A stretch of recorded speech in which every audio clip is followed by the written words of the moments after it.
और अब खबर जयपुर से, जहां पर रेल मंत्री अश्विनी वैष्णव एक दिवसीय जयपुर दौरे पर रहने पहुंचे।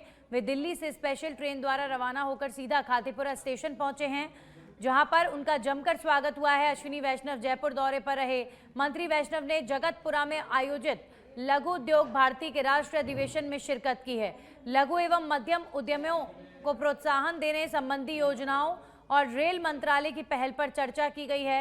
इस दौरान उप मुख्यमंत्री प्रेमचंद बैरवा और कैबिनेट मंत्री राज्यवर्धन सिंह राठौर भी उपस्थित रहे।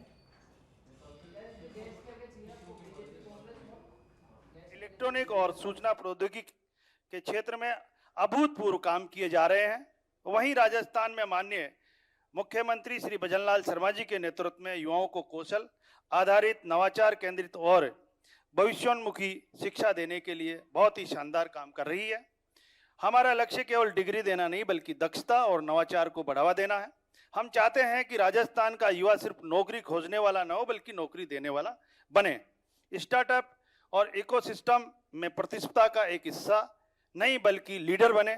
इसी दिशा में हमने कई महत्वपूर्ण कदम उठाए हैं।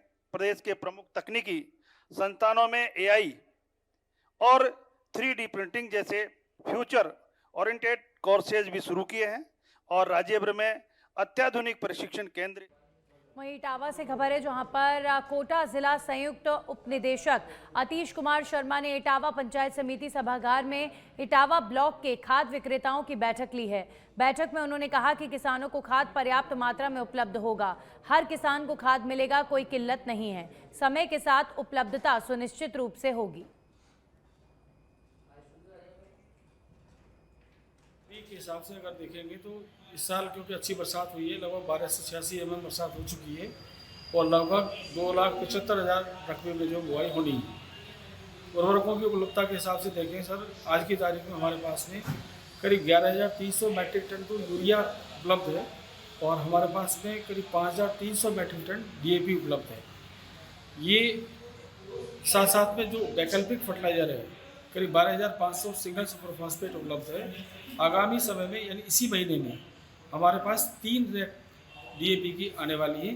इसमें एक रैक कर्पको की है जिससे 2600 मैट्रिक टन DAP और एक रैक IPL की है जिससे करीब 26। रबी के हिसाब से अगर देखेंगे तो इस साल क्योंकि अच्छी बरसात हुई है, लगभग 1286 mm बरसात हो चुकी है और लगभग 2,75,000 रकबे में जो बुआई।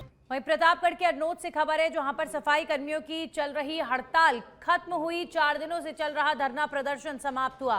मंत्री हेमंत मीणा ने दिलाया बकाया वेतन भुगतान का आश्वासन। वेतन न मिलने से नाराज चल रहे थे सफाई कर्मी। ढोल नगाड़ों के साथ साथ यहां पर समाप्त हुआ है आंदोलन। नगर में पुनः सफाई का कार्य शुरू हुआ। तो प्रतापगढ़ में ढोल नगाड़ों के साथ समाप्त हुआ आंदोलन। वेतन दिलाने की मांग लगातार यहां पर हो रही थी, तो वेतन का आश्वासन दिया गया और सफाई कर्मियों ने अपनी चल रही हड़ताल को फिलहाल के लिए खत्म कर दिया है।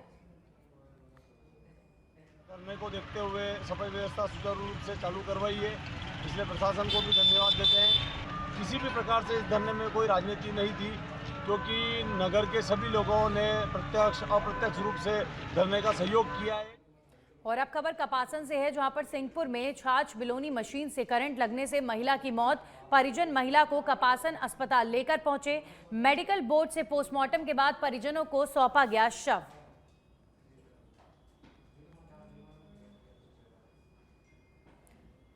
तो कपासन में छाछ बिलोनी मशीन से करंट लगने से एक महिला की मौत हो गई है। अभी फिलहाल महिला के शव को पोस्टमार्टम के बाद परिजनों को सौंपा गया है।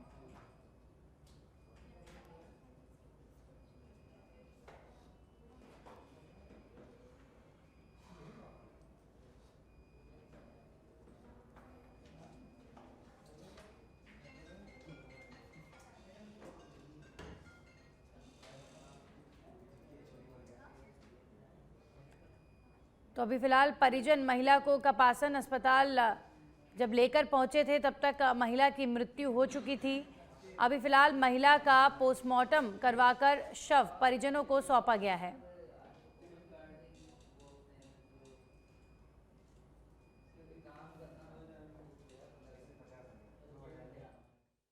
बांसवाड़ा से खबर है, जहां पर मोटा थाना क्षेत्र में दो व्यापारी मित्रों की गुमशुदगी से हड़कंप। 3 दिन बीत जाने के बाद भी नहीं लग पाया कोई सुराग। पुलिस ने 5 टीमें गठित की हैं। पुलिस अभी फिलहाल मामले की जांच में जुटी हुई है। आक्रोशित व्यापारियों ने बाजार बंद कर रखा है। बांसवाड़ा में आक्रोशित व्यापारियों ने बाजार बंद रखा।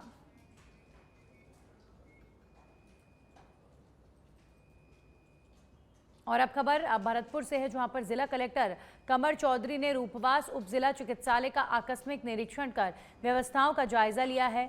निरीक्षण के दौरान उन्होंने मरीजों से उपचार संबंधी जानकारी ली और अस्पताल स्टाफ को निर्देश दिए। जिला कलेक्टर कमर चौधरी ने कहा कि आमजन को गुणवत्तापूर्ण स्वास्थ्य सेवाएं उपलब्ध कराना सर्वोच्च प्राथमिकता होनी चाहिए।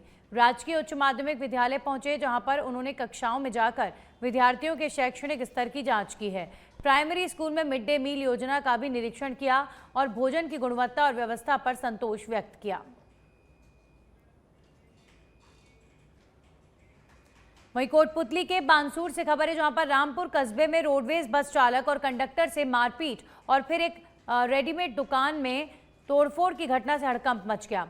सूचना पर बानसूर पुलिस मौके पर पहुंची और 2 युवकों को डिटेन कर थाने ले गई। पुलिस ने मौके से हथियार भी बरामद किए हैं। पूरे मामले में रोडवेज कंडक्टर और दुकानदार ने पुलिस को लिखित में शिकायत दी है।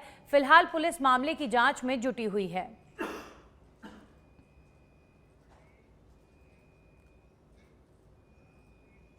अब खबर जयपुर से, जहां पर वनकर्मी शहीद दिवस पर प्रकृति की रक्षा में शहादत देने वाले 22 वनकर्मियों को श्रद्धांजलि दी गई। जयपुर के जल महल स्थित वनकर्मी शहीद उद्यान में आयोजित मुख्य समारोह में वन मंत्री संजय शर्मा ने पुष्प अर्पित किए। इस मौके पर पीसीसीएफ, हाफ, मुख्य वन्यजीव प्रतिपालक और विभाग के वरिष्ठ अधिकारी मौजूद रहे। समारोह में वन एवं वन्यजीवों की सुरक्षा में बलिदान देने वाले कर्मियों के योगदान को नमन किया गया। वन्यजीवों के संघर्ष को और वन्यजीवों के शहादत को यहां पर श्रद्धांजलि दी गई।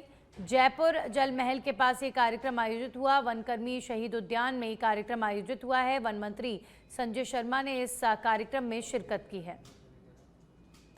तो विभाग के वरिष्ठ अधिकारी भी इस दौरान मौजूद रहे। वहीं धौलपुर के सरमथुरा से खबर है, जहां पर गश्ती दल ने अवैध खनन के खिलाफ सरमथुरा क्षेत्र में छापेमार कार्रवाई करते हुए एक ट्रक को अवैध खनिज का परिवहन करते हुए जब्त किया है। विभाग ने वाहन को बिझोली नर्सरी में सुरक्षित खड़ा किया है। रेंजर नीतीश जोशी ने बताया कि सरमथुरा इलाके में अवैध खनन के खिलाफ धरपकड़ अभियान आगे भी जारी रहेगा। मामले में वन अधिनियम के तहत मुकदमा दर्ज कर कार्रवाई की गई है।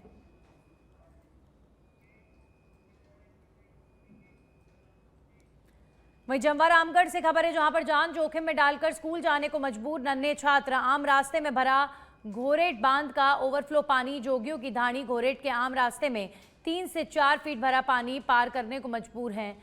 पहाड़ पर चढ़कर स्कूल जा रहे हैं बच्चे। कभी भी यहां पर बड़ा हादसा हो सकता है। वहीं ग्रामीणों को भी रोजमर्रा के कार्यों में यहां पर परेशानी आ रही है। पानी भरने से मुख्यालय और अन्य गांवों से जोगियों की ढाणी का संपर्क टूट गया है। ढाणी में अघोषित कर्फ्यू जैसा माहौल है।